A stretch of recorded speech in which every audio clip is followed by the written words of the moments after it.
Greetings all, and welcome to Lucas Brews. A while ago, I did an inbox review of the Hasegawa 1/72nd scale Mitsubishi G4M1 Betty bomber, and I thought it was about time that we had a new tooling of it. And Sword came to our rescue about 4 years ago with their 2022 release of their own Betty bomber mould. But is this kit an improvement over the old Hasegawa kit, and is it worth the rather steep asking price? That's something I hope to answer in this video, so stick around to find out. So, having a look at the rather large box that sort of just barely fits inside of my spray booth with the camera, we have a very nice picture on the front of a couple of G4Ms flying past as some P-38s dive in from the clouds, which I think is depicting the shooting down of course, Admiral Yamamoto. We've got the titles of G4M1 Model 11 Betty with the scale in the corner and the Sword logo in the right corner, with a kit identification of SW72144 and the copyright of the artist there. So that looks really nice. On the side here, we've just got in red, again, the titles repeated and some details about Sword's address and the barcode. On the sides of the box, just a repeat of the box art and the titles. On the top of the box here, we have some warnings about this being a model kit, which has one plastic model, may contain small parts and sharp edges, recommended for people over the age of 10, and that glue and paints are not included in the kit. We've also got a few more details about Sword Model's address and their website, with a Made in Czech Republic symbol, and nothing on the back. The box itself is a top opener, and as you can see, there's a fair bit in this box. So we've got our instructions, which we'll have a look at next. Various plastic parts all contained in this resealable bag. I have opened it previously and probably just not done a good job of sealing it shut. Inside of that, we've got more smaller plastic bags for the clear parts, which keeps them protected. What looks like some resin parts, possibly, for the engine, some decals and masks, and that's pretty much it. Taking a close look at the instructions and how the kit goes together, the instructions themselves are printed in colour, which is a good tick for me, and they're also in a sort of booklet format as well, which is really nice. They're on a sort of matte paper, and on the front we've got basically a repeat of the box, and some really nice detailed history about the development of the aircraft and also its specifications. We've got details about the crew and various configurations the aircraft was operated in from throughout the war, and also some mentioning about Yamamoto himself being shot down, and also the two G4Ms which were painted white with the green crosses. So some of the more famous aircraft noted. Opening up the page, we then have our sprue map, and we've only really got sort of three coloured sprues, along with some polyurethane, so resin engines, and some nice clear parts there. Our colour guide is in colour, which is good, and appears to be both Mr. Colour and Tamiya, where there's an equivalent, although mostly it's all in Mr. Colour. We've also got just a name for each of the colours, but fortunately it looks like everything here is pretty much the standard sort of Japanese colours. For the first stage of assembly, we're only painting the interior parts here, and it looks like we've got CP, which I think is the clear parts actually, so yeah, CP must be clear parts. But basically we're installing all of those tiny little windows and painting the interior. Then once all of that's done, we've got the instrument panel here, which has a fair bit of painting required. Looks like an engineer's panel of some kind to the side here. The seats, our control columns, our machine guns, and more seats. And once you've painted all of those things, you can then start to assemble them. So we've got a cockpit floor here with the three seats. I think it was a pilot, co-pilot, and either a navigator or some sort of observer. After that, we add the central sort of pedestal into the middle. Then we've got a table here with various chairs, I think for a radio or maybe a wireless operator and a navigator, which go behind here, along with a sidewall piece here, which appears to attach to the top of the cockpit or the back of it, and then to the floor here with some sort of panel there. We have what looks like the bomb sight and some sort of cylinder there, perhaps for the chair to mount for the bombardier. And once the cockpit's been added in, we can then add the main instrument panel and the rear bulkhead to access the rear of the aircraft. Once that's in place, there's another bulkhead and what looks like part of the wing spar that gets attached to the rear there, followed by another table for the rear section, a clear part here for the bombardier's position, and we've got a machine gun which mounts on that cylinder. Then we've got our two side gunners here, which have just a machine gun on the wall there with a bit of floor and a door. And once that's done, we've then got clear parts to add over the top of the side guns. Another gun for the rear here, which I think was actually a 20mm cannon, so that sort of gets mounted in this frame and added to the seat. And once you've done that, you can then assemble the tail wheel and add those parts along with this rear bulkhead and walkway to the rear of the aircraft. Once that's been done, it looks like we basically add these interior assemblies to one of the fuselage halves. Confusingly, I actually thought this was a color guide at first, but this actually shows the sub-assembly numbers, so that would be indicating where all of those parts go. We've also got this massive wing spar, which actually gets slotted into where the real one would have been in the middle there. And once you've done that, you can start working on the wings. So it looks like we've got a little bit of detail here for the wheels to assemble. There's the main struts followed by the wheels, and then this extra little piece in the front there. And once that's been assembled, you can add that onto the underside of the wings, followed by these separate little control linkages, the halves for the engine cowling, both a top and a bottom, and then we've got the main landing gear bay doors and this front bulkhead. On the other side, we have the left side wing assembly, so it's pretty much identical to the right by the looks of things, with just a few different part numbers here and there. And we've also at this stage got the painting of the engine and then installing that into the front cowling part. Then you can slide the wings onto the fuselage and add the clear parts for the bombardier's position, canopy, and then this rear observer kind of dome. Looks like you got another machine gun which gets slotted into place there, and once that's all done you can add the engines and exhausts, various antennas, and also the propellers to the front of the aircraft. Then for the rear we've got the horizontal stabilizers, which by the looks of things come in two pieces. And yeah, that's almost it for assembly. We then have our rear gunners glazing, which comes in two halves and then gets added over the rear gunners compartment. And we've got these two clear nav lights on each tip of the wings. So a fair bit of assembly, and definitely a lot more complicated than Hasegawa's. Fortunately, the instructions are pretty slow and well laid out. Apart from this step being a tiny bit confusing, I think they're all really excellent, and I'm very glad that our colors are in, well, color. On the inside, we've also got this marking or diagram for the paint masks, which is handy to have. We've got a few pictures of some of the other kits in Sword's range. The very last pages for the instructions are our marking guides, and as you can see, we have two aircraft included. The first is 323 of the 705th Kokutai, based in Rabaul, New Britain, of April 1943, and it is of course Admiral Yamamoto's transport aircraft, which was featured on the box art. And I'm really glad that it's in colour there, even though it's a pretty simple scheme, but it's very nice to have. You can see we've got the typical Mitsubishi dark green on the upper surfaces, with a natural metal finish suggested on the underside, with the yellow identifications on the leading edges of the wing there to show that it's Japanese, and some black anti-glare sort of paint on the inner parts of the cowlings and the front of the nose. And the second aircraft included is F319 of the 4th Kokutai, again based in Rabaul, New Britain, but a bit earlier in the summer of 1942. And once again, it's got the similar green and natural metal finish suggested, although it lacks the yellow identification markings on the front of the wings there. So this is the aircraft I'm definitely going to be doing, because the 4th Kokutai was actually involved somewhat in the Battle of Milne Bay.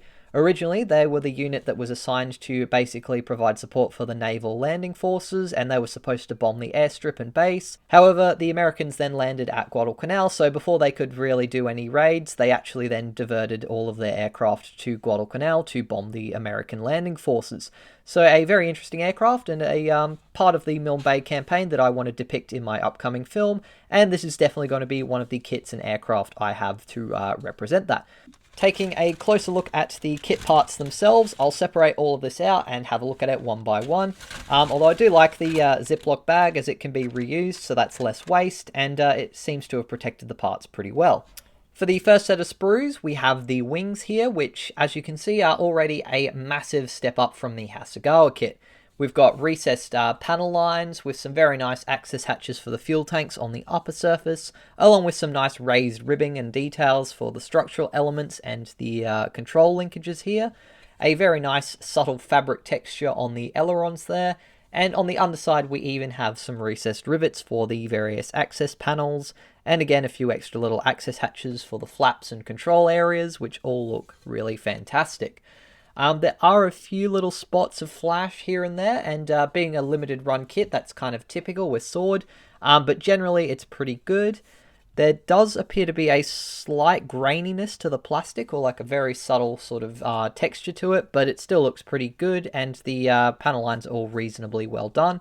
A little bit shallow compared to some manufacturers, but I think that's actually pretty good, and fortunately they're not too soft. The inside of the wings here, there's nothing really apart from some guide pins to line it up to the spar, which is going to be really handy given how large these wings are. And we've got a fair few ejector port marks, which may need to be cleaned up on some of these to make sure the parts fit, but generally everything is looking really quite good. Moving on to our next set of sprues, the fuselages here are sort of the dominant pieces with, again, very lovely recessed detailing there for all of the panel lines, which looks fantastic. We've got a few little markers here, sort of raised bumps to help line up the wings, and we've even got some raised details where appropriate, such as on this sort of fairing there. And I've never actually noticed these sort of reinforcing parts here on the fuselage, which are actually raised with recessed details in them, which look pretty good actually. They might be a tiny bit exaggerated, but honestly, I think that still is pretty decent, and you could probably sand them down ever so slightly and they'd look pretty good.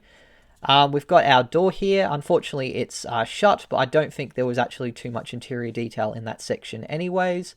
And some very nice fabric texturing once again on the tail there, with some various access hatches and raised parts on the tail. The inside of the fuselage halves also have raised ribbing, as you can see. There are a few ejector pin marks, unfortunately, in the bombardiers area, which you might want to try and get rid of because they might just barely be visible. We've then got our various bulkheads, which all have some nice raised panel lining to them, which look pretty good. Bit more detail on some of them as well, and a few ejector pin marks, which are going to have to be probably removed. We've got our cockpit floor piece here with the rudders molded to them, and they're a little bit basic, but still not too bad at all. These look like our engine bulkheads there, with a bit of, again, raised detailing and some recessed sort of rectangles in the center there. Our walkway to the tail gunner's position has some recessed anti-slipping on it, which is pretty cool. Our engine cowlings there also have really nice recessed details, and these little bulges inwards for the exhausts, they look pretty good. The underside of our engine cowlings there have some little access hatches with recessed rivets on them, which are again pretty nicely done. The other fuselage side is pretty much identical except for lacking the door, so it has some slightly different panel lines as well. The cockpit floor is in this corner here, or the main fuselage sort of floor area. I believe the cockpit floor then gets sort of raised up on some other parts. There doesn't appear to be a bomb bay or any detailing for the inside of it there, but there are the recesses for where it would be. Would have been cool if we had one, but oh well, still a pretty nice upgrade from the Hasegawa kit. And lastly, on this sprue, we also have these parts here, which are sort of structural, I believe, for the floors and that. But we've also got one that has a little bit of raised detailing here for maybe some radios or other sort of instrument panels and equipment. So yeah, definitely a massive upgrade from the Hasegawa kit, and very nice to see a bit more interior detailing included. The final coloured plastic sprue we have here contains a lot of our smaller accessories. We've got our horizontal stabilizers here, which, much like the rest of the aircraft, are really nicely done with great fabric texturing and great recessed details with raised ones where appropriate. We've got our main engine cowlings here, which are super shiny and smooth, and they also have some very subtle recessed details. Some of them look a tiny bit damaged, or there does appear to be some sort of scratch mark there, but fortunately most of it looks okay. We've then got our various control linkages there, which are quite nice and cleanly molded. We have our various seats for the different crew members. They've got some sort of sink marks in them, but they almost look like natural sort of fabric texturing or leather, so that might actually not be too bad to keep. This seat doesn't appear to have it, but it also doesn't have the kind of cushion there, so that looks good. This appears to be our tail wheel mount, which compared to the rest of the aircraft looks absolutely tiny. Looks like we've got a table of some kind along with our bombardier's sight, a couple of little chairs there, our main wheels here, which don't have too much detailing to them. There are actually some recessed tyre tread patterns in them, and because they've been done in halves, it looks like we won't actually have any seam lines on them, which is great. But the wheel hubs themselves are actually quite basic, but I think that's the same as on the real aircraft. Our spinners here look pretty good as well and cleanly done. We've got quite a lot of machine guns, and they are a little bit simplified, but still pretty decent. I may replace them with 3D printed ones because I've got the design for them, but yeah, they're not too bad out of the kit. Our 20mm cannon as well looks pretty good. And this, I'm not sure what it is, but it has got a bit of a seam line on it, which might need a tiny bit of cleanup. We've got our propeller blades here, the two of them there. They look pretty good. There's a tiny bit of flash on the top of this one, but otherwise pretty decent. Our main wing spar here, which is pretty handy. I'm glad that they've included it to add a little bit of rigidity to those wings. Our control columns, which have some nice raised and recessed details on the grips there, which look pretty good. These appear to be some part of the landing gear struts, possibly, but I'm not 100% sure. A few other smaller accessories. These look like, these are our exhausts here, so they've actually got some slight recessed divots in them for where the exhaust actually is, so that doesn't look too bad. Our tiny little tail wheel there. The instrument panel, which has some recessed dials and raised bumps here for the center panel, and some raised buttons in the middle, which look pretty good. These, I'm not too sure what they are. This appears to be the mounting frame for the 20mm cannon at the rear tail of the aircraft, which looks pretty good. There are some little ejector pin marks that you're going to have to cut off, but with a bit of care, that shouldn't be too hard. Our main landing gear struts here, which are pretty short as well, and they have some nice recessed details on their sort of struts there, which look pretty good. Doesn't look like the attachment points for the wheels are very large, so they might be a little bit fragile, but I'm sure if you glue them into place, it'll be alright. We've got various antennas here with a bit of flash on the edges there, but nothing that can't be cleaned up. Our sort of circular loop antenna as well, which is pretty nicely done and good and solid, so that's great. And finally on this sprue, we have our main landing gear bay doors, and they don't actually have any detail on the inside of them, which is a bit of a shame because I think there would have been, but in general, they still look pretty good. The clear parts fortunately get their own little plastic bag, which again I'm really happy with because that obviously protects them from getting scratched by the other parts. And yeah, they also look like a nice improvement over the Hasegawa kit by the looks of things. For these smaller windows, I may either use some crystal clear or perhaps replace them with some clear styrene sheets that are a bit thinner just so I get less distortion, because they are a little bit thick and they also have sort of sink marks on them, which causes, again, a bit of distortion. But in general, they are decent. We've got our little nav lights there as well, which are very cool. I do like it when a kit includes those as clear parts. And for our main canopy, everything looks, yeah, really quite good. We've got some pretty nice and defined raised canopy framework there, which looks really good and will be nice to line up with the masking. The distortion, there is a little bit, but in general it's still pretty good because there is actually quite a large curve to these parts there, especially at the front. Not a single scratch on them, which looks really fantastic. For these other parts here, we've got our front sort of nose glazing, which has a fair bit of distortion, being a very clear part, or a very curved one. But yeah, again, the framework is really nicely done, and on the clear sections, there's not a single scratch, which is fantastic. Same with the observation and gunner windows. They are very curved parts, so you can see a fair bit of distortion. But in general, they're still really good without any scratches. And the observation dome does appear in the corners to have a few little sort of marks, but in general, it's still pretty good as well. Our bombardier's main sort of panel there is pretty good as well. A little bit thick, but still not too bad. We also have these resin engines, which interestingly only appear to have some of the front row cylinders visible. I believe they were twin rows, so there should be another row of cylinders at the back here, but they've only done the front ones with a bit of framework leading to the second set. The gearbox is really nicely done, and I can kind of understand why they do this, because the engine cowlings on the G4M are very deep and also quite curved at the front, so you can't really see too much of the engine anyways.